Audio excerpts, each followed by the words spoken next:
Jerusalem has always been more than a city. It is an idea, a memory, and a sacred landscape layered with meaning. For thousands of years, people have walked its streets believing they were moving through holy ground. In this reconstruction, we step back into Jerusalem in 1540, when the city was a provincial capital of the Ottoman Empire, modest in size but immense in spiritual importance. I use modern AI tools to bring historic maps, paintings, and engravings of Jerusalem to life. By animating these forgotten perspectives and moving through reconstructed spaces, we can explore how this city once looked and felt, not as a symbol, but as a living place shaped by worship, trade, and everyday human experience. We're looking toward the old city shortly after Sultan Suleiman the Magnificent ordered the construction of the massive stone walls that still encircle Jerusalem today. These fortifications were not built for beauty alone. They defined the physical and symbolic boundaries of the city, enclosing within them some of the most sacred sites in the world. At the heart of the city stands the Haram al-Sharif, or noble sanctuary, a raised platform crowned by the golden dome of the rock and the gray stone of Al-Aqsa Mosque. For Muslims, this is the third holiest site in Islam, marking the place of the Prophet Muhammad's miraculous night journey. For Jews, it is the location of the ancient temple, the spiritual center of their history. For Christians, it lies steps away from the path Jesus walked before his crucifixion. Few places on earth hold such concentrated layers of faith.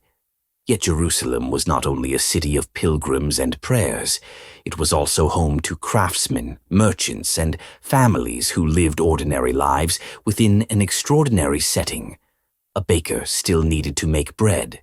A mother still needed to fetch water. Children still played in narrow streets, their laughter echoing off ancient stone.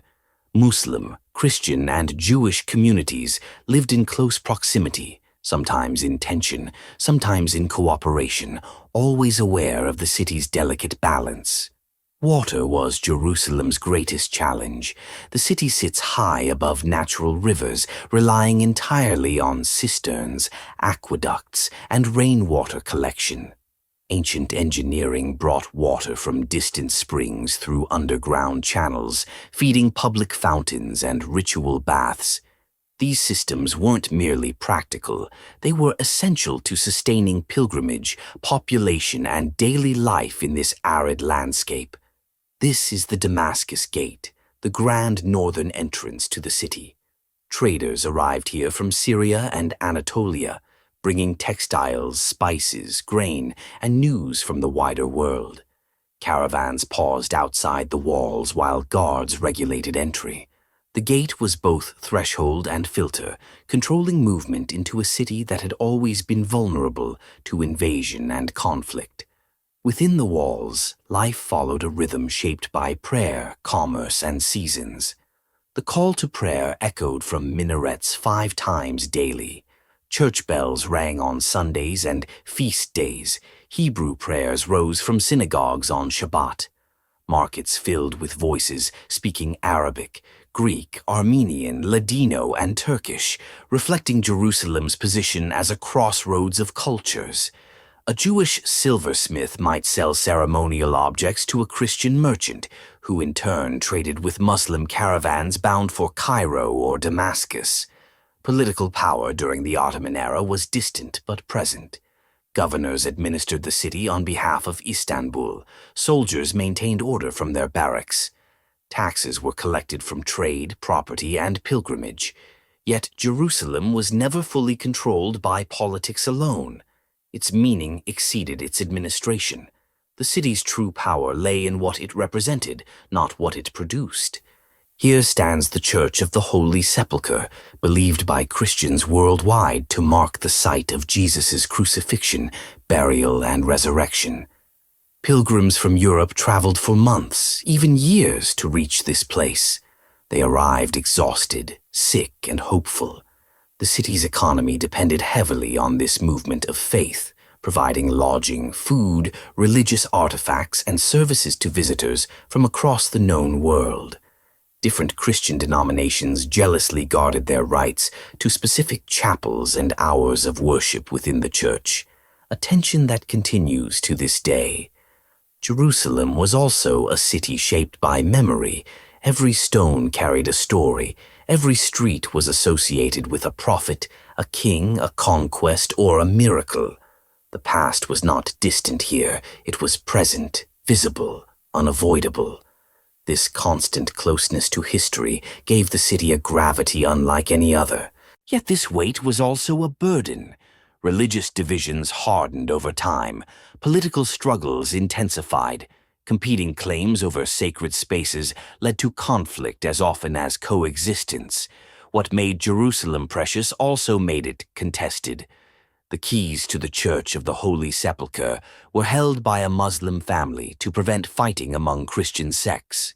Control of the Western Wall was disputed. Access to holy sites required constant negotiation.